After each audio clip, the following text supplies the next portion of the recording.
নমস্কাৰ লগতে মোৰ অত্যন্ত গুৰুত্বপূৰ্ণ খবৰ এবাৰ স্তব্ধ হৈ পৰিছে আজিৰ দিনত স্তব্ধ হৈ পৰিছে সমগ্ৰ দেশ ৰাজ্যৰ বিভিন্ন প্ৰান্তত এতিয়া বন্ধৰ প্ৰভাৱ সুস্পষ্ট হৈ পৰিছে আৰু সমান্তৰালকৈ কলকাতাতো এতিয়া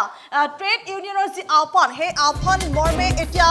কলকাতাতো মটৰ শ্ৰমিক সন্থাই আসলে এই পালন কৰিছে 24 ঘণ্টীয়া চকা বন্ধ কাৰ্যসূচী পালন কৰিছে বুলি ইতিমধ্যে জানিব পৰা গৈছে আৰু সকলো এতিয়া অচল হৈ পৰিছে আমি দৃশ্যাংশ দেখুৱাই গৈছো আৰু এইদৰে যি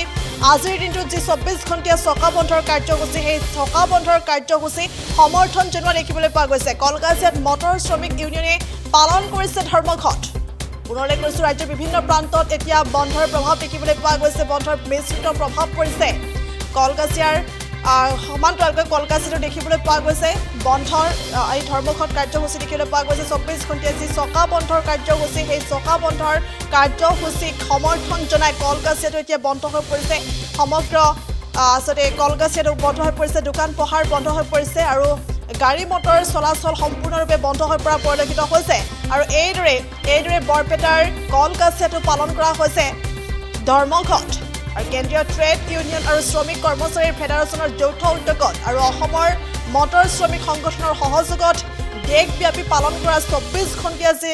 চকা বন্ধৰ কাৰ্যসূচী সেই চকা বন্ধৰ কাৰ্যসূচীক সমৰ্থন জনোৱা দেখিবলৈ পোৱা গৈছে আৰু কলকাতাতো এতিয়া অচল হৈ পৰিছে সকলো স্তব্ধ হৈ পৰিছে দোকান পোহাৰ এতিয়া বন্ধ দেখিবলৈ পোৱা গৈছে আৰু লগতে যাতায়াতৰ ক্ষেত্ৰতো আচলতে বাহন চলাচল কৰা নাই গতিকে এইদৰে যি ট্ৰেড ইউনিয়নৰ যি আহ্বান সেই আহ্বানক সমৰ্থন জনোৱা দেখিবলৈ পোৱা গৈছে কলকাতাত মটৰ শ্ৰমিক ইউনিয়নে এইদৰে পালন কৰিছে ধৰ্মঘট পালন কৰিছে আৰু উল্লেখ কৰিব লাগিব যে শ্ৰম সংহিতা বাতিল কৰা কামৰ সময় নিশ্চিত কৰা ন্যূনতম মজুৰি নিশ্চিত কৰা সামাজিক সুৰক্ষা নিশ্চিত কৰা মাটি সম্পত্তি আৰু লগতে প্ৰকৃতিৰ ওপৰত যি কৰ্পৰেট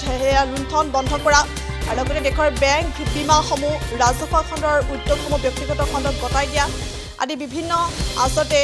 দাবীৰে এইদৰে দেশজোৰা ধৰ্মঘট আজিৰ দিনত পালন কৰা হৈছে আৰু এইদৰে আচলতে সকলোতে বন্ধৰ প্ৰভাৱ এতিয়া স্পষ্ট হৈ পৰিছে ৰাজ্যৰ বিভিন্ন প্ৰান্তৰ লগতে কলকাতাৰ দৃশ্য দেখুৱাইছো কলকাতাতো এইদৰে মটৰ শ্ৰমিক ইউনিয়নে পালন কৰিছে 24 ঘণ্টীয়া চকা বন্ধ কাৰ্যসূচী আৰু এই সমৰ্থন জনাইছে এই যি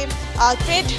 ইউনিয়নৰ যি আহ্বান সেই ট্ৰেড ইউনিয়নৰ আহ্বানক এতিয়া সমৰ্থন জনোৱা পৰিলক্ষিত হৈছে পুনৰলৈ কৰিছো আজি ট্ৰেড ইউনিয়নৰ দেশজোৰা ধৰ্মঘট 10টাকৈ শ্ৰমিক সংগঠনৰ ভাৰত বন্ধৰ আহ্বান আৰু এই ক্ষেত্ৰত এতিয়া যি বন্ধ সেই বন্ধ এতিয়া সকলোতে স্পষ্ট হৈ পৰা পৰিলক্ষিত হৈছে আৰু এইদৰে কলকাতাতো সমৰ্থন জনোৱা হৈছে 24 ঘণ্টীয়া চকা বন্ধৰ কাৰ্যসূচীক সমৰ্থন জনোৱা দেখিবলৈ পোৱা গৈছে কলকাতাতো এই মুহূৰ্তত সেই ভাষ্য আছে আগবঢ়াইছো আজি 9 তাৰিখ আপোনালোকে লক্ষ্য কৰিছে ভাৰতৰ 10টাকৈ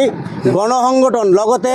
নিখিল ভাৰত কৃষক সভায়ো আমি এই ধৰ্মঘটক সমৰ্থন জনাইছোঁ আপোনালোকে জানে যে দিল্লীৰ যেতিয়া আন্দোলন হৈছিল তেতিয়াই মোদী চৰকাৰে ঘোষণা কৰিছিল যে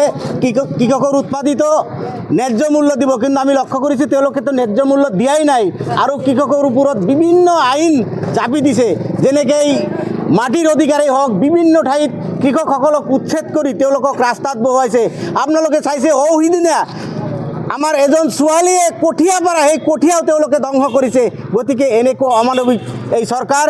চৰকাৰৰ বিৰুদ্ধে আমি হুংকাৰ জনাইছোঁ যে অতি সোনকালে যি আমাৰ কৃষকৰ দাবী এই দাবী তেওঁ মানি লওক নহ'লে ইয়াতকৈ আৰু ভয়াৱহ আগত দিনত তেওঁ সন্মুখীন হ'ব লাগিব আজি 9 তাৰিখ আপোনালোক বৃহৎ শ্ৰমিক সংগঠন কৃষক সংগঠন আৰু কৰ্মচাৰী ফেডাৰেশ্যনসমূহে আজি গোটেই ভাৰতবৰ্ষত দেশজোৰা সাধাৰণ ধৰ্মঘটৰ আহ্বান জনাইছে আপোনালোকে জানে মোদী চৰকাৰ আৰু অসমৰ হিমন্ত বিশ্ব শৰ্মা চৰকাৰ এটাৰ পিছত এটা শ্ৰমিক বিৰোধী কৃষক বিৰোধী নীতি গ্ৰহণ কৰি আছে আজি দেশৰ বৃহৎ কল কাৰখানাসমূহ বিক্ৰী কৰি আছে তাৰ লগে লগে শ্ৰমিকসকলে যি আইন আছিল শ্ৰমিকসকলৰ পক্ষত 29টা আইন তাক বাতিল কৰি পেলাই 4টা কোট কৰি পেলাই মালিকৰ পক্ষত কাম কৰি আছে বৃহৎ পুঁজিপতিৰ পক্ষত কাম কৰি আছে এই চৰকাৰ সেইকাৰণে আমি দাবী উত্থাপন কৰিছোঁ শ্ৰম সংহিতা বাতিল কৰিব লাগে আজি মটৰ গাড়ীৰ যে চৰকাৰ গঠনৰ সময়ত আপোনাৰ মটৰ গাড়ী কল্যাণ আইন এটা কৰাৰ কথা আছিল কিন্তু সেইটো নকৰিলে বৰঞ্চ হিট এণ্ড ৰানৰ জৰিয়তে ড্ৰাইভাৰসকল চেকাৰসকলৰ ওপৰত অত্যাচাৰ আৰম্ভ কৰিছে আজি যি সময়ত কৰ্মচাৰীসকলৰ নিৰাপত্তা দিয়াৰ কথা আছিল, এই সময়ত দেখা পাইছোঁ পুৰণা পেঞ্চন বাতিল কৰি পেঞ্চন ব্যৱস্থা সম্পূৰ্ণ বাতিল কৰিছে।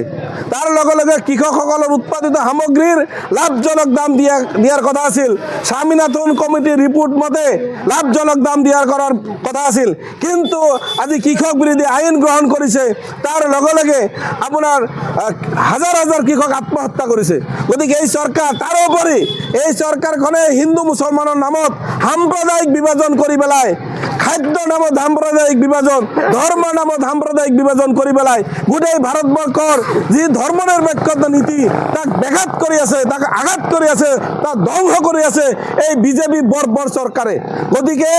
এই নীতিসমূহ বাতিল কৰি জনসাধাৰণৰ কল্যাণ হ'ব পৰাকৈ ব্যৱস্থাকৰণৰ দাবীত আজি CI2 বৃহৎ সংগঠন, শ্ৰমিক সংগঠন, কৃষক সংগঠন আৰু বিভিন্ন ৰাজনৈতিক দলে সমৰ্থন জনোৱা এই সাধাৰণ ধৰ্মঘট আমি কলগাছি অঞ্চলত পালন কৰিছোঁ। আমি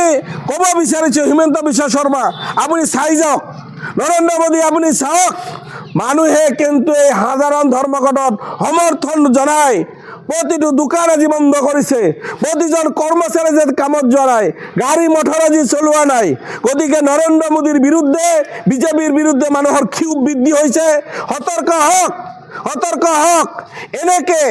চাপৰত উচ্ছেদ চলাই হাজাৰ হাজাৰ মানুহৰ ঘৰ বাৰী ধ্বংস কৰাৰ অধিকাৰ কিন্তু হিমন্ত বিশ্ব শৰ্মা আপোনাৰ নাই।